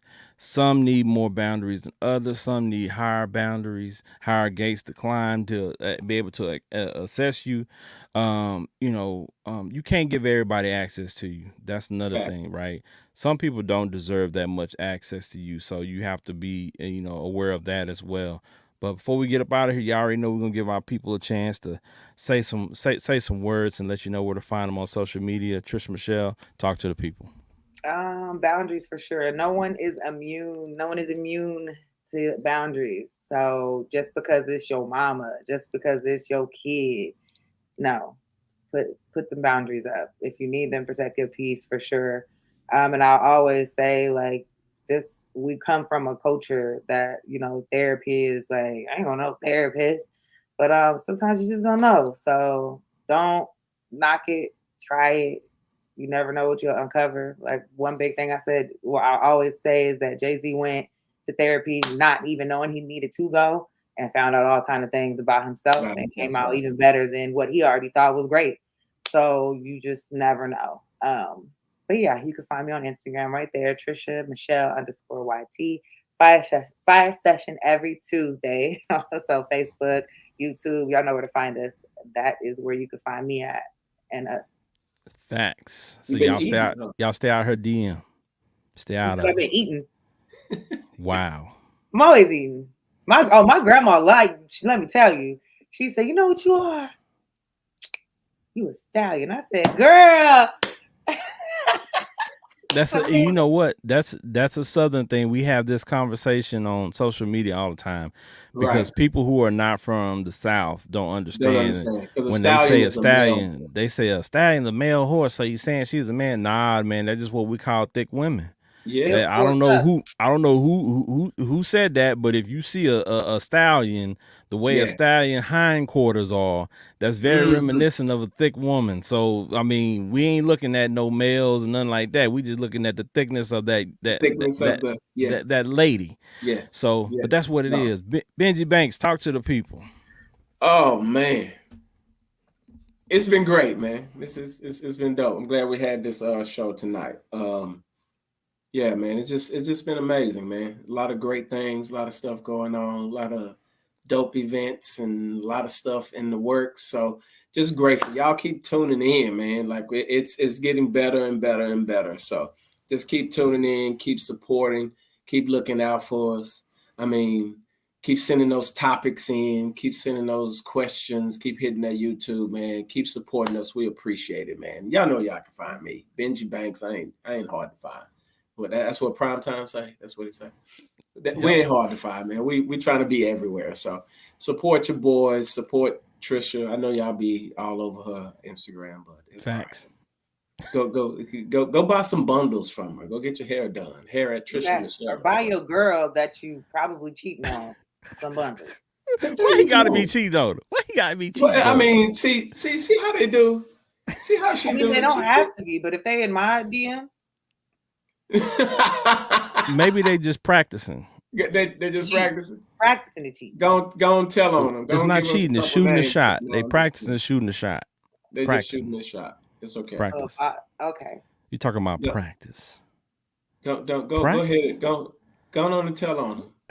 No, don't do that. Don't do that. Okay. No. No. Right. She don't even care that much to tell them. They don't get answered anyway. It's just funny. They left on red. They don't even get read. Oh wow. That's even worse. I just see it and I'll be like, somebody deleted, unsent some stuff today because I heard. That is terrible. And they see you want to send it, okay? Oh my God. Fellas, y'all feelings getting hurt out there. Come on. Terrible. She already told y'all she got a man. Leave the girl alone, man. I tried to tell y'all that months ago. Y'all hard-headed. Leave the girl alone. They don't care because you know how they go. Oh, you got a man. They keep trying until they feel a little space. But so you're saying there's a chance? Men are persistent. Not like on Dumb and Dumber. So you're saying there's a chance? No. So you're saying there's a chance? I mean, listen, hey, guys are gonna be guys. So facts. All right, y'all. Worse. That's the funny part. Women are worse. I mean, I wouldn't doubt it. Yeah, they pretty terrible. Women want something, they do the same thing. I know they be hitting on you. I know they do. I'm not just talking about me. I'm just talking about they just as bad when women try to act like they don't be out here thirsty. They be thirsty. Okay, I gotta say this. You probably don't know this because she probably didn't say nothing to you. But at the sipping paint, one of the homies I had there, his wife came up to me and was like, "Yo, like who is that with the?" I forgot what color hair you had that night, and it had me dying laughing, man. I was, yo, so I was like, oh, and she was with her dude. Her dude was there that night, and trying to get you. It was hilarious. So listen, I know it happened. So trying to get you in some throuple action. All right, y'all.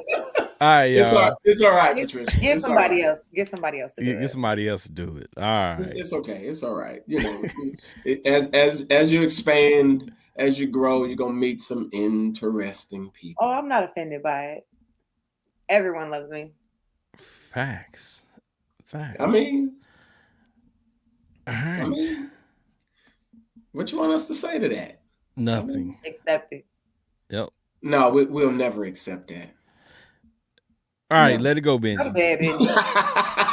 a bad Benji. All right, y'all. Y'all already know y'all can catch me at Big Ken's Comedy on IG, Big Ken's Comedy on Twitter, Big Ken's Comedy on Facebook. Y'all can catch the Fiyah session on all social media platforms. Just type in FIYAH session and we'll pop right up. Make sure you go to their YouTube page, like and subscribe. Go to the Facebook page. We're over 1K on the Facebook page. Finally, we're over almost at 400K on the YouTube page. We're building, we're growing. Y'all continue to help us and support us and share, like and subscribe. We appreciate y'all. Y'all know we love y'all. Tune in next week. We got another dope topic coming for you. We got some more dope interviews coming this season. Just stay tuned. If you follow those sites, then you won't miss a thing. We appreciate y'all. We love y'all. Y'all already know how we do it. It's the Fiyah session. Peace. Deuces. Thank you for joining us today. Please follow us on all social media platforms. Just search Fiyah Session.